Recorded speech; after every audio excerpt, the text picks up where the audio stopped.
On y est, enfin, on va savoir cette semaine si la Banque centrale américaine va baisser ses taux directeurs. C'est attendu par les entreprises et les particuliers consommateurs américains et Donald Trump accessoirement, parce que ça permet de soutenir l'économie américaine qui en a besoin. Le chômage aux États-Unis est reparti à la hausse, les jobs créés sont moins nombreux, donc de manière générale, l'économie américaine a besoin d'être soutenue et on saura enfin mercredi si la Fed baisse ses taux. Tout le monde s'attend à une baisse de 0,25 points. Donc si c'est le cas, évidemment, les marchés ne devraient pas bouger. Si la Fed ne baisse pas ses taux, ça sera négatif pour les marchés. Et si elle les baisse plus que prévu, si elle les baisse de 0,5%, ce sera positif.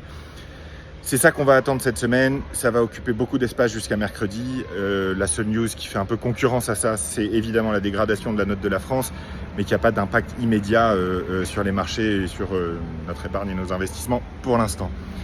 La semaine dernière, on a vu évidemment le deal incroyable entre Oracle et OpenAI qui a contribué à une performance délirante de la part d'Oracle et relancé la tendance IA de manière générale en bourse.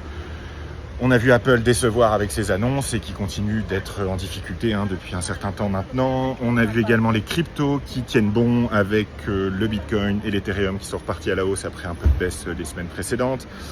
Et le secteur de la défense en Europe revenir sur le devant de la scène. Pour l'instant, les marchés financiers, de manière générale, restent positifs. On a évidemment le doute sur la France et la qualité de sa dette.